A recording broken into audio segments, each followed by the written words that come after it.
Bonjour, je m'appelle Sarah Morgan et je suis tutrice chez SOS Prof depuis environ un an.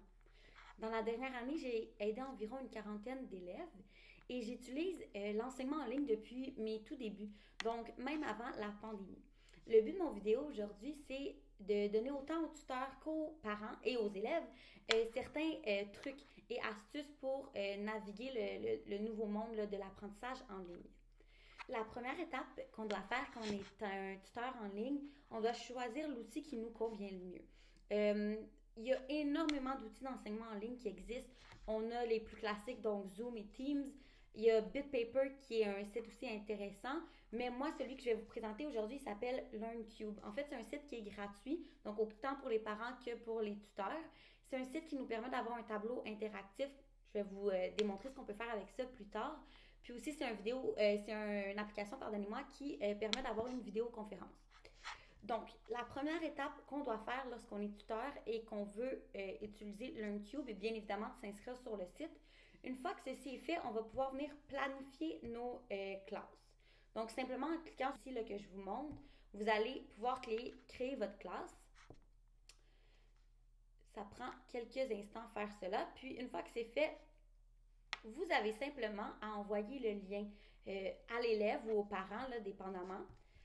Je vous conseille dans le fond d'envoyer ce lien-là une quinzaine à trentaine de minutes avant le cours. Donc, simplement l'envoyer par courriel.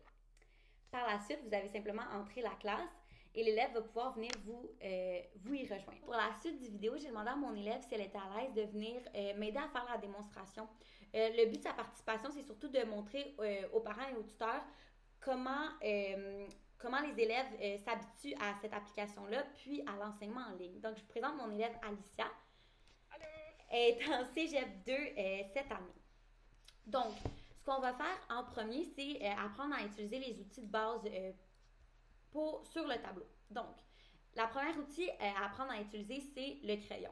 Donc, c'est vraiment comme un tableau en classe. Là. Donc, l'enseignant et l'élève peuvent écrire. Tout ce que moi, je vais écrire sur le tableau, Alicia va le voir directement. Puis, tout ce qu'elle va écrire sur le tableau, je vais le voir directement. Je peux choisir la couleur que je veux. Là, ça, c'est un petit peu moins important. Disons que j'y vais en rose et j'écris une équation mathématique sur le tableau. Ça va ressembler à ça ici. Donc, 2x plus 2.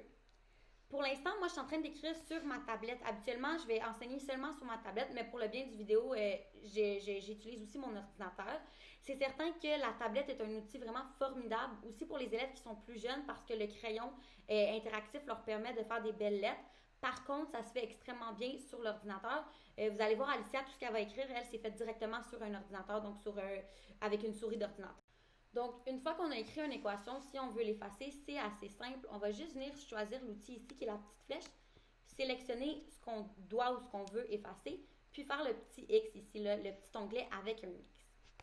Donc, si j'écris une équation pour Alicia, si je lui écris quelque chose de simple un petit peu, 2 plus 6 est égal, vous allez pouvoir voir à quoi ça ressemble si elle me répond, puis la vitesse à laquelle elle est capable de le faire.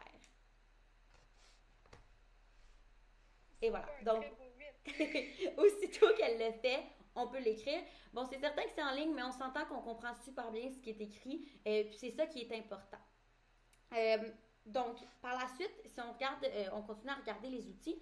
Ici, les formes géométriques, c'est pour venir faire différentes formes. Là. Dans le fond, on a notre cercle, on a un carré ici. C'est surtout pratique, bien évidemment, pour les cours de mathématiques, les chapitres de géométrie, disons secondaire 1 et 2.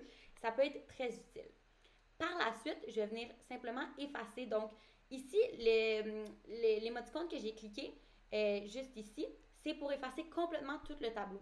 Donc, disons, l'élève a pris en note tout ce qui était sur le tableau, on peut venir l'effacer puis avoir une nouvelle page. Par contre, si on veut garder tous nos tableaux, il y a aussi l'option simplement de venir cliquer sur l'onglet plus ici, puis on va avoir un nouveau tableau facilement comme ça. Ça permet à l'élève d'avoir à la suite du cours et aux parents aussi là, accès à tous les tableaux qu'on a fait durant le cours. Donc, le petit A ici, c'est pour un texte. Moi, j'utilise surtout ça, disons en français, des fois en maths aussi, quand je veux écrire à mes élèves des règles ou de la théorie un petit peu. Donc, si j'écris, on peut faire une démonstration. Aujourd'hui, disons, trois petits points. Ce qu'il faut comprendre avec cet outil-là, pardonnez-moi, c'est que l'élève ne voit pas tant que vous n'avez pas cliqué par la suite sur le tableau. Donc, à ce moment-là, ça va apparaître. Quand il est encadré de petits pointillés, l'élève ne voit rien. Donc, souvent, c'est un petit peu ça la difficulté au début. L'élève oublie d'appliquer, d'appuyer. Donc, en tant que tuteur, simplement lui dire « viens appuyer ». Puis, habituellement, on s'habitue assez vite. Par la suite, dans les outils toujours, on a des outils, ça, j'adore ce tableau-là pour ça parce qu'il nous donne l'outil de la règle. Souvent, ce que je voyais avec les autres outils en ligne, c'est que, bon, si c'est un numéro de géométrie, puis un élève au primaire doit mesurer une distance en 2 points, c'est très difficile de le faire sur les autres tableaux interactifs. Par contre, celui-ci nous permet de le faire avec la règle. Nous avons par la suite le rapporteur d'angle. Encore une fois, ce que je vais venir faire pour vous montrer la suite, c'est que je vais venir effacer complètement le tableau blanc. Puis, la dernière option qu'on doit regarder ici, là, avec la petite règle, c'est le dernier. Le dernier vient nous permettre de prendre des mesures d'angle ou de dessiner, en fait, plutôt un angle d'une mesure quelconque qu'on veut aller chercher. Donc, voilà, comme ça. La dernière chose qu'on va regarder ensemble, c'est comment un enseignant pourrait mettre un PDF. C'est un outil que je trouve super intéressant. Souvent, les parents, ce qu'on va vous demander de faire, c'est de nous envoyer les devoirs que votre enfant a reçus durant la semaine. Puis, nous, les enseignants, on peut faire, c'est simplement venir le mettre directement sur le tableau. Donc, on doit donner un type ici. Puis, je vais vous montrer l'exemple. Si je veux venir mettre, par exemple, un exercice de fraction, il faut absolument mettre un titre. Donc, ça permet d'organiser les leçons là, pour les élèves. Sauvegarder ici. Une fois que ça va être sauvegardé, ça va venir directement dans le tableau. Donc, encore une fois, tout ce que moi je vois en ce moment, Alicia le voit. Puis, par la suite, Alicia pourrait venir répondre aux différentes questions. Donc, disons, je dis, OK, aujourd'hui, on va faire cette question-là. Donc, j'y en 7. Je vais demander à Alicia de répondre à la question qui est écrite là. Et voilà, donc l'élève peut répondre facilement aux différentes questions qu'on leur montre. Puis, juste pour vous montrer, si je descends, l'écriture reste à sa place. C'est ça que j'aime beaucoup de cet outil-là. Sur un autre outil comme Zoom, par exemple, ça ne fait pas ça. L'écriture va descendre avec nous, ce qui est un petit peu moins pratique en tant qu'enseignant et en tant qu'élève. C'est ça pour ma part. Dans le fond, j'espère que la vidéo vous a aidé.